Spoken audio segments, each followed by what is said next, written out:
Hey, hi, hello, welcome to Lost.in.prose, where we talk about all things bookish. And in today's video, I will be reviewing all the books that I read in the month of February. So let's begin.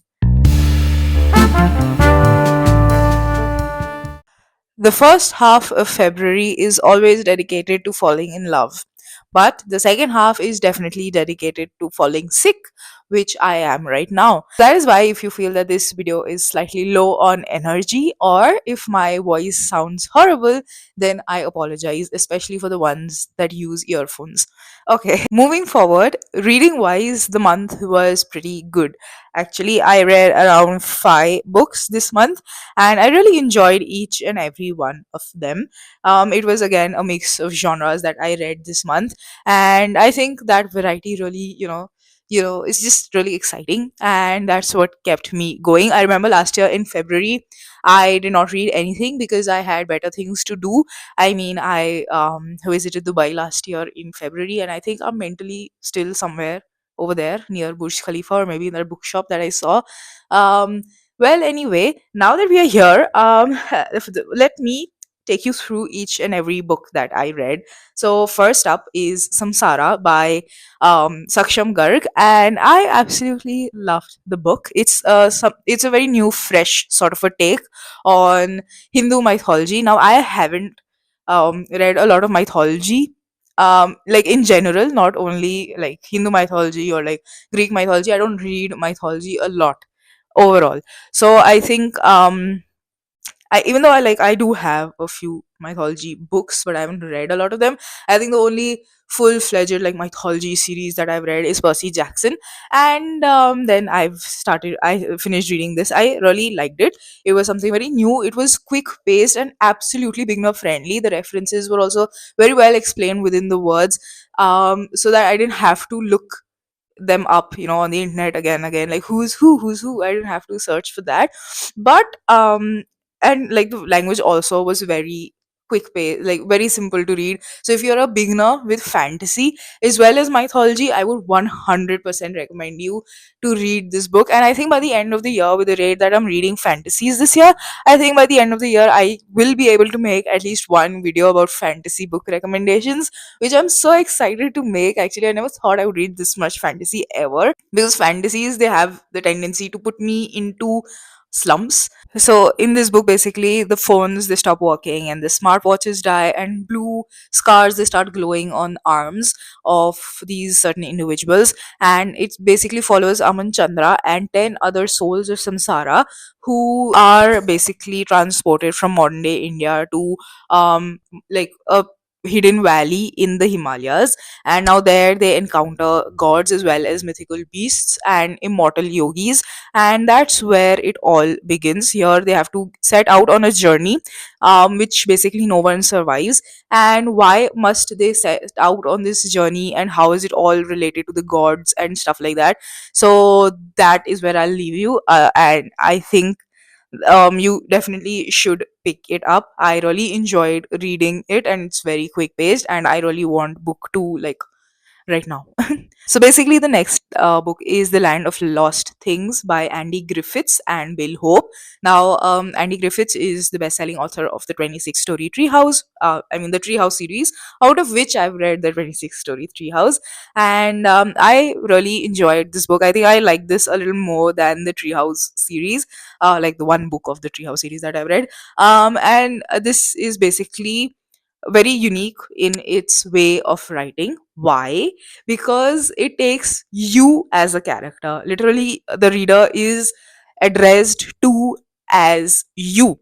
So you are part of the journey, you are part of the adventure, and that's how it becomes super engaging and absolutely fun to read. You basically set out on an adventure in the land of lost things in order to find various things, actually. But basically, you start out by finding the lost lucky rabbit's foot.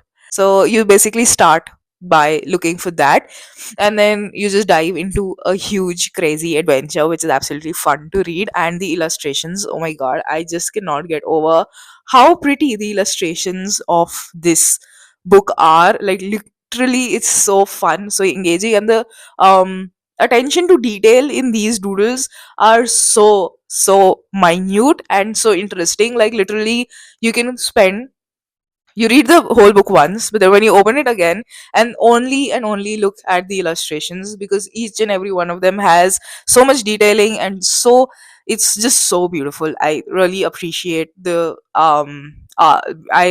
illustrator, that is Bill Hope. All right, so next up is Chart or Box by Pia Mahajan. Now, she is a self published indie author, which I absolutely love. She is a wonderful person, by the way. She is absolutely sweet, and you can check out her Instagram page. She posts really cute content. So, this book is so cute. I have been craving a good romance for quite a while now, which is simple, right?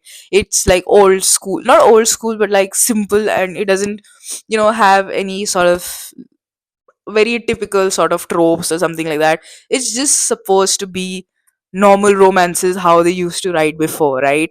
So I think I was craving for something like that, and Charterbox came along the way. This is not Chatterbox, this is chart as in dahi papri chart, and Charterbox, right? Basically, it's about Om and Isha who land on Californian soil, and Isha is basically a person with huge big dreams, and she wishes to blend in her father's legacy, and she has recently married her childhood friend Om under unusual circumstances, and that's where it all begins. Om is also an ambitious human who has big dreams in order to eradicate hunger, and that's just where it all begins. I won't tell you much, but you can go into it not expecting too much of like a thrilling pace or something. It's just something you dive into when you're feeling relaxed, and when you're looking for something that will leave you relaxed, refreshed, or comforting, and also something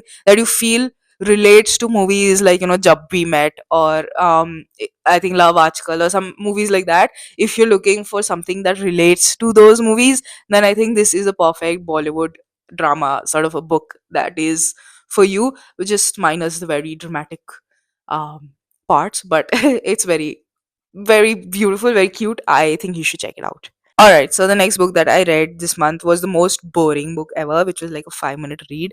And this book is by Brandon Sanderson and is illustrated by Kazuki Bushi.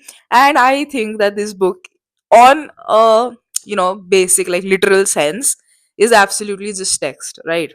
But if you look at the illustrations and then you look at the words, both of them are just two very different stories. And that's what makes it all very fun, because it's basically about reading between the lines. You get it? So it's something like that, which I am pretty sure that you will really enjoy. And also, the illustrations are very attractive, very vibrant, that children in a certain age category would definitely enjoy. If you can see how pretty and vibrant these illustrations are. And it's about basically a boy who sits in a chair and he gets bored, and you will be too. That's what the back of the book says, and I'm pretty sure you'll really enjoy it. It's a nice bedtime story, I believe, and I think that it's really attractive for younger audiences with such pretty illustrations. So I think you will like it too. All right, so lastly, because I am also unhinged and so is my reading list, I go directly from cute romances to children's books to fantasy and directly to Shakespeare's Hamlet, which is a tragedy and it is brutal out here. The other Shakespeare book that I read was Twelfth Night, and that was so fun. It was literally a comedy, right, by genre, and it had a romance element in it, so it was very fun, very easy, very cute to get by. And oh my god, what happened in this book, I don't know. Hamlet is absolutely crazy. If you have to put it in politer terms, that would definitely still be crazy. So I think after Romeo and Juliet, Hamlet is the most well known or most prominent tragedy by Shakespeare, and like overall in literature as well.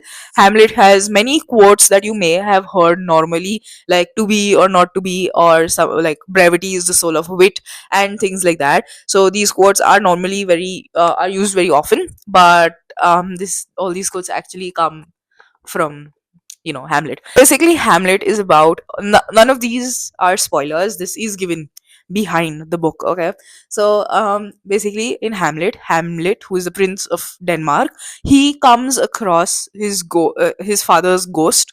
Okay, who is a former king of Denmark. Now he comes.